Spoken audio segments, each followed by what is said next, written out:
Olá, seja bem-vindo, bem-vinda a mais um programa Ponto de Vista, o seu espaço, o nosso espaço para falarmos sobre saúde aqui na tela da TV Assembleia. E desta vez estamos trazendo um tema bastante atual, que inclusive foi até mencionado na mais recente sessão ordinária aqui da casa, a situação da meningite em Maceió. E quem vai nos ajudar a esclarecer o que é essa doença, o real status que estamos vivendo, é o médico infectologista que já está aqui conosco, o doutor Renê Oliveira, a quem já agradecemos pela presença. Muito obrigado por estar aqui conosco hoje, doutor Renê. Eu que agradeço a oportunidade, é sempre bom estar falando sobre saúde e orientando a população, de certa forma. E o senhor acabou de resumir aqui o principal propósito desse programa, que de fato é esclarecer e informar, né? E eu gostaria de começar literalmente do começo. Meningite, o que é e por que isso tem preocupado tanto a população de Maceió?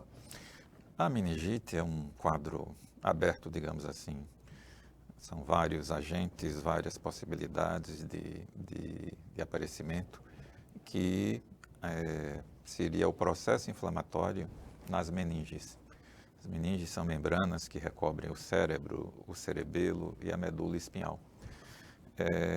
Quando, na presença da inflamação, a pessoa pode desenvolver uma série de sinais e sintomas. Dor de cabeça, é muito evidente no adulto principalmente. A rigidez de nuca, ou seja, a pessoa fica impossibilitada de juntar o queixo ao tórax. Podemos ter febre, no caso, dependendo do agente causador, muita febre por sinal. A pessoa pode vomitar, esse vômito pode ser em jato, é algo incomum, mas pode aparecer. E o que um quadro infeccioso provoca de uma maneira geral, né, tá? Dor no corpo, né, aquela indisposição, uma série de situações de processos infecciosos, né? Doutor Renê, a gente vive um pequeno inverno dentro de um período que costuma ser bem mais quente aqui em Maceió. Até conversávamos sobre isso agora há pouco. E algumas doenças que naturalmente são transmitidas, principalmente nessa mudança climática, podem eventualmente até ser confundidas, né, pelo perfil sintomático da própria meningite. E eu faço essa pergunta destacando, inclusive, a importância de procurar assistência médica, ainda que inicialmente possa parecer algo simples, porque pode não ser também, né? Exatamente. A meningite ela pode ser confundida no seu início com várias outras doenças, muitas possibilidades também. Dengue pode ser uma que provoca confusão, chikungunya, leptospirose também. E considerar também que a meningite ela pode ter, digamos assim, uma duração até aparecer um quadro mais sério, mais grave, de muitos dias, às vezes semanas, por exemplo, a meningite provocada pelo bacilo da tuberculose. Ela demora, a evolução é lenta e o caminhar, se não tratado corretamente, é até mesmo a morte, né? E é isso que tem preocupado muito a população aqui da capital, porque a informação, aquela que corre boca a boca, muitas vezes acaba sendo aumentada ou distorcida, sobretudo nessa época até de fake news. Fala-se de um surto, de um crescimento muito grande do número de casos, mas o senhor que é da rede estadual, como é que tem acompanhado de perto, como é que está de fato essa situação aqui, não somente na capital, mas em Alagoas como um todo? Realmente, levando em consideração, fazendo uma comparação com o que foi observado o ano passado e o que estamos vivenciando hoje, realmente nós presenciamos um aumento expressivo no número de casos. Esse aumento, ele se faz mais com relação à meningite bacteriana. E das meningites bacterianas, aquela que está em evidência é a doença meningocócica, que é a meningite pelo meningococo. E entre eles apareceu o meningococo do sorogrupo B, que era algo que não víamos, nós não observávamos isso no passado, que agora estamos observando, né? Existe algum fator que pode ter contribuído para esse aparecimento, doutor Renê? Quando avaliamos essa situação, precisamos olhar para o que está acontecendo no resto do Brasil e também no mundo. Até recentemente, no Brasil, ainda o meningococo prevalente é do sorogrupo C. No passado, um pouco distante, na década de 70, ainda naquele período do governo militar, o sorogrupo prevalente era o sorogrupo A. E essas mudanças, elas ocorrem com uma certa periodicidade e também, assim, de forma intempestiva, sem um controle, sem uma explicação mais, digamos assim, mais positiva para esse caso. Poderíamos explicar que essa mudança do meningococo C para o B tem uma relação próxima com as vacinas, porque nos últimos anos o foco do nosso programa de imunização foi o meningococo C na primeira infância, no primeiro ano de vida, e agora, no ano passado para cá, a colocação também do reforço para o C e mais para outros sorogrupos, né, tá? Que é aquela vacina ACWY, que ela é aplicada na rede pública para a população com 10 anos ou mais, 11 anos ou mais. Serve como reforço para C e a proteção contra esses outros sorogrupos, né? Com isso, talvez, de uma forma positiva, foi uma coisa até boa, tenhamos controlado o meningococo C, mas nós temos 12 sorogrupos. Entre eles, os principais, que no caso do serviço público, nós damos uma proteção para o A, para o C, para o W e para o Y. Falta o meningococo B, que não era tão, digamos assim, valorizado. Por quê? Porque nós não tínhamos ele circulando na intensidade. Esses registros, né? Não existia esse registro. Esses registros eles começaram agora. Tanto é que na América do Sul, apenas o Chile tem a vacina contra o B na sua estrutura no seu programa de imunização. Porque lá, alguns casos apareceram. E é assim que as vacinas, elas são colocadas na rede pública. Isso é até importante da gente esclarecer, doutor René, que não é por uma displicência, uma negligência do poder público, porque esses agentes nocivos são também seres vivos e naturalmente adaptáveis, né? E quando você, entre aspas, fecha o cerco a um deles, é possível que haja até esse surgimento de uma outra vertente, de um outro agente, e a partir daí é que se começam as estratégias também de saúde, justamente para neutralizar o problema mais atual, digamos assim, não é? Exatamente. As estratégias, elas não se baseiam na vacinação. Quando temos casos com um aumento significativo, como estamos vivenciando hoje, o Ministério da Saúde, junto com a Secretaria Estadual de Saúde, junto com as secretarias dos municípios, trabalham em conjunto exatamente para que aconteça o que nós chamamos de bloqueio. O bloqueio, nos casos de meningite, esse bloqueio ele passa pela identificação do que está provocando, se é meningococo ou não, porque nós temos outras bactérias que causam meningite, por exemplo, o pneumococo, que é a bactéria da pneumonia. Nós temos o Haemophilus influenzae, que causa também problemas do trato respiratório superior, otite, rinite, pneumonia também em crianças, né? Nós temos o bacilo da tuberculose, como eu falei, que é a BCG, que é a vacina do BCG, e os quadros virais. Mas a preocupação é mais com relação aos quadros bacterianos. E tanto é que as vacinas elas são extremamente competentes nessa situação, que há 2 décadas, no máximo 3 décadas, víamos nos hospitais, nas clínicas pediátricas e também no Hospital Elvio Alto, enfermarias lotadas de crianças e mesmo adultos, né, com meningite. Isso não existe mais. Por quê? Porque foi colocado no nosso programa de imunização a vacina contra o Haemophilus. Excelente, maravilhoso. Contra o pneumococo. Muito bom, principalmente contra a meningite do adulto e do idoso, né, tá? e contra o meningococo C e contra o bacilo da tuberculose, que a BCG ela é uma vacina muito interessante, voltada para a proteção contra as formas graves da tuberculose, que entre elas nós temos a meningite, né? Essa situação nos deu um conforto grande. Você procurar crianças ou adultos com meningite nos nossos hospitais do Brasil, de uma certa forma, não é algo comum mais. E já foi, só que a nossa memória ela é um pouco frágil com relação a isso. Nós não conseguimos voltar ao passado e fazer uma comparação com o que tínhamos antes, né? Hoje nós estamos numa situação bem confortável.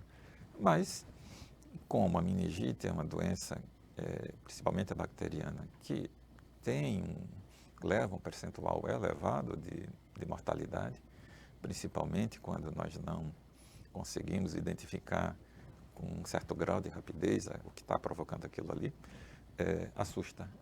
E por isso que a nossa população está tão preocupada. Preocupada, né, doutor René? Eu queria só fazer um reforço aqui, porque nos últimos anos, apesar da nossa memória, como o senhor falou, muitas vezes não ser tão firme, né, tão perene, a gente acaba lembrando também dos ataques que a ciência sofreu dentro do período mais grave da pandemia e das dúvidas que foram geradas pela desinformação intencional, né, por uma tentativa até criminosa de descredibilizar a própria vacina contra a Covid, que salvou milhões de vidas em todo o mundo. E é importante a gente destacar que a forma mais eficaz de prevenção dessa doença é justamente a vacina, que também pode ser tomada de graça, né, doutor René? Exatamente, exatamente. Isso é no mundo todo, né? Essa busca pela desinformação, para a debilidade do programa de vacinação. E são pessoas que têm uma certa situação vamos falar assim, de interesses assim, que voltado para o individual e não para o coletivo, porque um programa de vacinação é uma situação coletiva, né? Se você não se vacina, você quebra a cadeia de proteção. Se você busca as suas vacinas e completa o seu quadro vacinal, você está se protegendo e protegendo o outro. Por quê? Porque você não vai desenvolver aquela doença. Se você não desenvolve aquela doença, você protege a outra pessoa também, porque a outra não vai pegar. Ao mesmo tempo, deixa de ser um receptor e um potencial transmissor no final das contas, né? Exatamente. Isso aí é a base dos programas de imunização. A proteção, que é um termo que não gostamos muito, a proteção de rebanho, né? Para você ter uma taxa mais elevada possível de cobertura para a proteção daquele grupo que não foi vacinado por uma série de motivos, né? Tá? Mas nós entramos nessa espiral de descrédito com relação à ciência e principalmente com relação às vacinas. Até não dá para entender do ponto de vista lógico como isso aconteceu, porque chegamos nesse ponto. E no próprio Brasil, né, que nós temos um sistema único de saúde, exemplo para o mundo todo, e um programa vacinal reconhecido também mundialmente, né? Tanto é que meningite pelo pneumococo, quando eu comecei a trabalhar na área médica, fazendo residência na parte de infectologia, nós tínhamos muitos pacientes com meningite pelo pneumococo, e hoje nós não temos mais isso. Por quê? Porque na rede pública nós temos a vacina contra o pneumococo. Aproveitando esse gancho do senhor, doutor René, como é que funciona o esquema vacinal de forma pontual contra a meningite? Contra a meningite, primeiro a BCG, é a primeira vacina, né, que é oferecida. Em seguida vem a vacina contra o meningococo C. São 3 doses, há 3 meses. Você não pode aplicar muito cedo, porque o sistema imunológico da criança ainda está em desenvolvimento, você tem de esperar algum tempo, né? Não pode ser de imediato. Aí é aplicada também a vacina contra o pneumococo. E também, ao mesmo tempo, a vacina pentavalente, que está dentre algumas doenças, é uma vacina para 5 agentes, nós temos o hemófilos ali. Isso aí na primeira infância. Aos 10, 11 anos, é feito o reforço contra o meningococo C, que está dentro da vacina, que pega o meningococo A, que não circula tanto, mas pode voltar, por isso que é tão importante essa proteção, o meningococo W e o Y. O W, ele circulou o ano passado, alguns casos, em Santa Catarina. Mas é algo que não Pontual, né? Pontual. No mundo, quem mais circula é o B e o C. Né, tá? Tem um pouco de A também, mas o B e o C são os principais. Com relação à vacina contra o meningococo B, é uma vacina recente. É uma vacina que ela entrou em produção e que saiu da fase 3, ou seja, entrou no dia a dia no começo da década passada. E no mundo, poucos países ainda têm ela no seu programa, tipo a Inglaterra, que tem um programa, um SUS, digamos assim, como o nosso, né, que é um sistema de saúde público, né, eles têm a vacina contra o meningococo B na rede pública, né. Em outros países, ela é aplicada em momentos de surto, né. Mas mesmo nessa situação, a vacina contra o meningococo B, a indicação não é surto, a indicação é a proteção do dia a dia.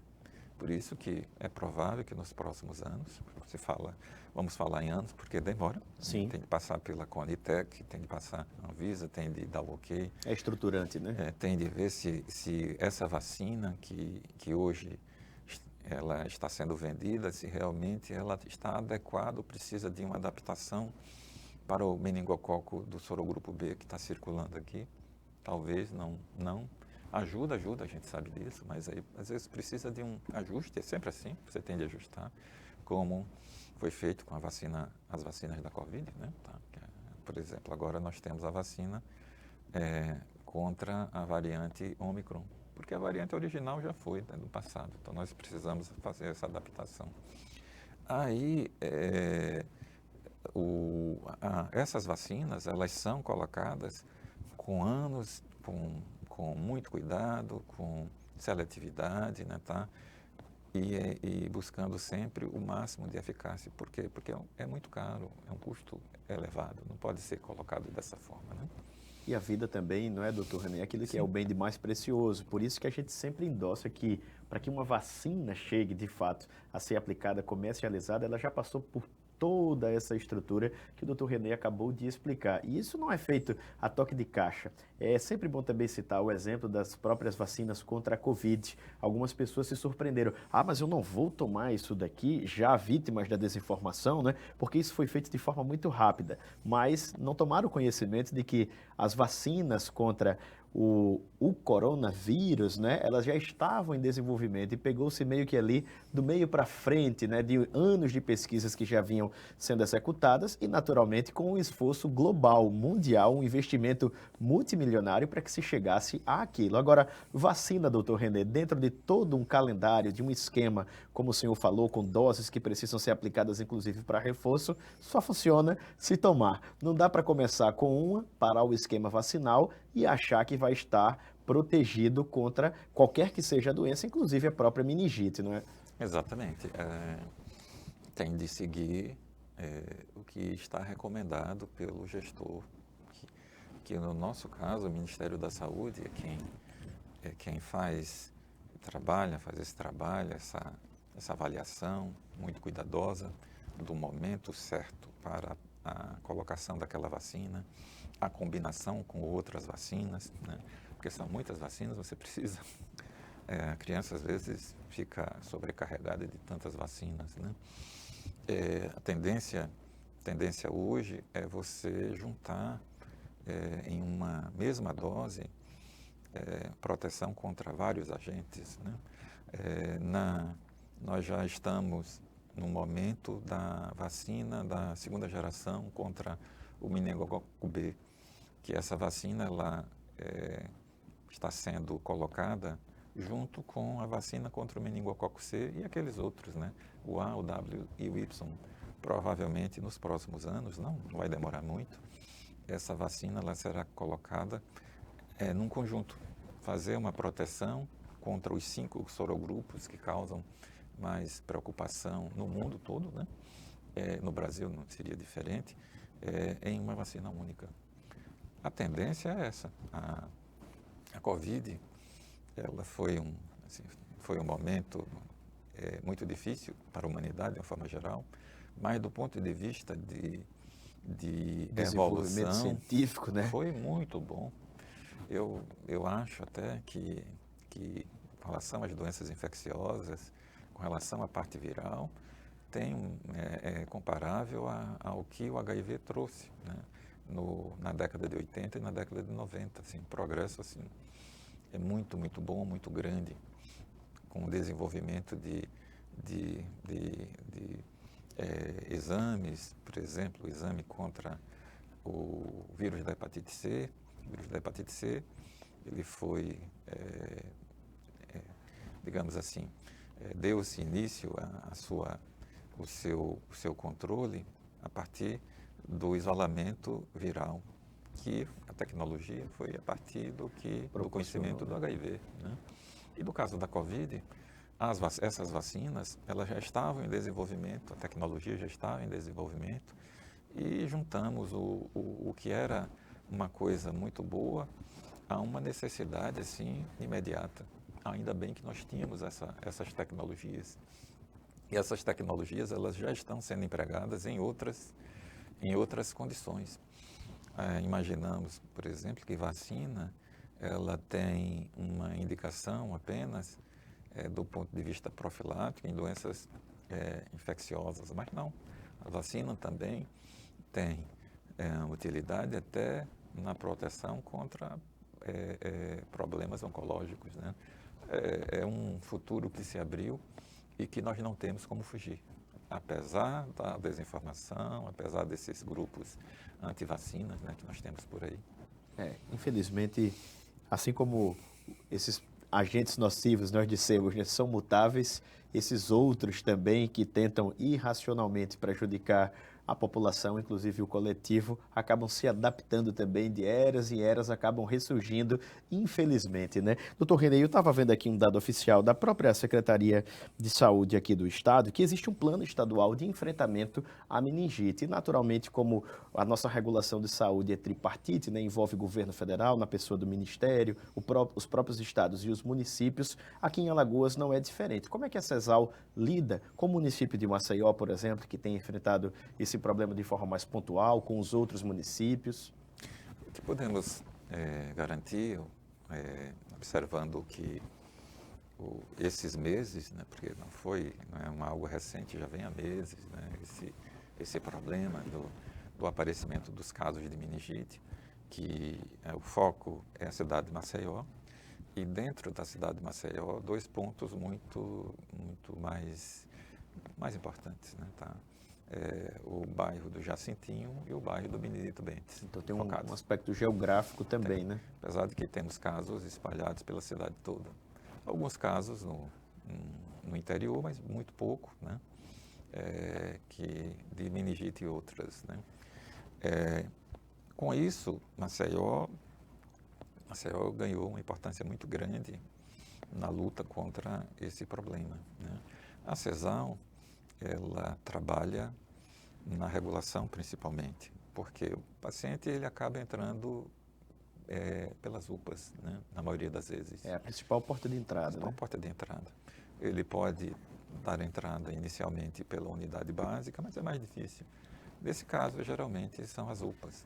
A partir das UPAs, identificando os casos, com os treinamentos realizados com as equipes de saúde das UPAs, é feito o encaminhamento daquele paciente com uma suspeita forte de meningite para os hospitais que recebem esse tipo de paciente, principalmente o Hospital Elvio Alto e, no caso das crianças, o Hospital da Criança, né?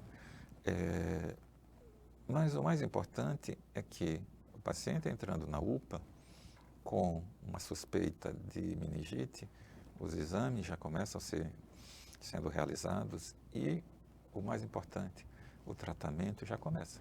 E como é que é feito esse tratamento, doutor René? O tratamento é simples e é um tratamento extremamente eficaz. É com um antibiótico chamado de ceftriaxona, já de longa data, de muitos e muitos anos. Ele é muito eficaz, tem uma boa penetração nas meninges, né, tá no sistema nervoso central.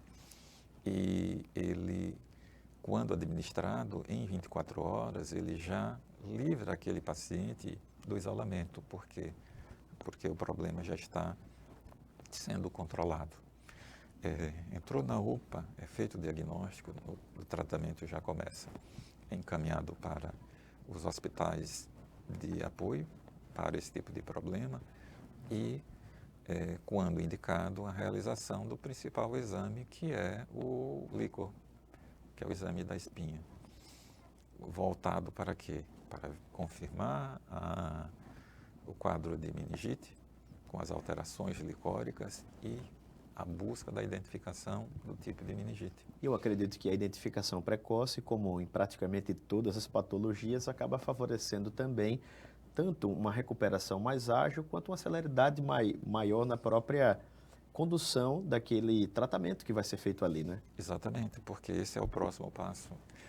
Sabendo qual o tipo de meningite, mesmo antes, existe a necessidade da identificação, a localidade daquela pessoa, onde ela vivia, se estudava, qual escola, se frequentava a igreja, por exemplo, qual igreja, quais as pessoas que habitavam naquela residência, para se fazer o que nós chamamos de bloqueio, que é o quê? Por que se fazer o bloqueio no caso do meningococo? No hemófilos também fazemos, mas como nós não temos mais, como no passado, o foco agora é o meningococo. Por que fazer o bloqueio? Porque a bactéria que causa meningite, ela está presente em torno de 10% das pessoas de uma forma geral. Onde? Na garganta, na orofaringe. Então, se você tem 10 pessoas naquele ambiente, uma pessoa pode Contaminar as 10 no final das estar contas carregando também, o né? meningococo sem saber. E essa pessoa pode ser a fonte de contaminação de uma outra, como foi daquela que adoeceu. Porque o adoecimento tem relação com uma série de fatores, o momento imunológico, a ser suscetível, questões genéticas, uma série de fatores que explicam por que aquela pessoa desenvolveu o quadro de meningite e aquele que é portador e que está, digamos assim, disseminando, não. Fala-se até que, no caso dos adolescentes, esse percentual de portador é maior, 20%. Então, onde eu quero chegar com isso? Se, no caso nas situações que temos as vacinas, que é para o meningococo C, se você não tem uma boa cobertura vacinal, que nós estamos vivenciando isso, a nossa cobertura vacinal não está adequada, precisa ser de 95%, não está, é bem menos, 80%, nós estamos deixando um grupo de pessoas que são portadores do meningococo por aí. E são essas pessoas que podem transmitirem. O bloqueio é tão importante, tão eficaz, que realizado pela Prefeitura de Maceió, pelo Núcleo de Vigilância da Secretaria Municipal de Saúde, que Benedito e Jacintinho, nessa última semana, nem o caso, na semana anterior também não, significa que o bloqueio foi eficaz. Isso é importante também, né, doutor René? Já estamos aqui nos encaminhando para o final, reforçar uma coisa. O poder público está fazendo a parte dele. Tem portas abertas para receber as pessoas com suspeita da doença. Tem, inclusive, os mecanismos preventivos também disponibilizados de graça, como nós já reforçamos, que é a própria vacina, né, na totalidade ali daquele plano já estabelecido, mas cada um de nós também tem uma responsabilidade particular e coletiva de tomar a vacina, de buscar se cuidar e, em caso de suspeita, naturalmente, procurar de pronto uma unidade de saúde. Eu gostaria que o senhor, nesse minutinho final, mandasse um recado aqui para a nossa audiência, a sua consideração e reforçasse essa importância também que cada um de nós tem na segurança da população como um todo. Bem, o que eu vejo, que eu estou vivenciando, é que as esferas governamentais elas estão trabalhando para controlar o problema que estamos vivendo nesse momento, né? A nossa população ela está ajudando, sim. Ela está buscando as unidades de saúde, principalmente as UPAs, quando na presença dessa sintomatologia. é óbvio que precisamos ter cuidado, porque às vezes o pânico leva a uma situação de sobrecarga no sistema de saúde, como observamos isso na Covid, né? E tanto a Secretaria Estadual como as municipais estão em trabalho conjunto, né, tá, buscando dar uma situação de conforto para a população ao chegar nos locais de atendimento e uma agilidade grande no combate ao problema, com o início precoce do tratamento, com a identificação daquela pessoa que tem que realmente é um quadro de meningite e os locais de internação, que até o momento nós não temos tido nenhum problema com relação a isso. Muito bom esse esclarecimento, porque também já nos tranquiliza. Eu quero agradecer mais uma vez ao senhor pela gentileza de estar aqui conosco, nos trazendo informações oficiais, que são as que de fato importam, esclarecimentos também sobre a própria doença, sobre os mecanismos preventivos, né, tão importantes. E a você que nos acompanha, a gente até pede que você aproveite e passe essas informações aí no grupo do seu condomínio, da sua família, do seu local de trabalho, para tranquilizar aquelas pessoas que eventualmente podem ter sido vítimas de uma desinformação. E caso seja necessário, caso não tenha um plano de saúde, como já adiantamos, a principal porta de entrada costuma ser a UPA, a Unidade de Pronto Atendimento, há várias em Maceió, há também no interior, e você pode lançar mão desse recurso de saúde pública para se cuidar e, claro, cuidar do próximo também. Agradecemos a sua companhia e até a próxima.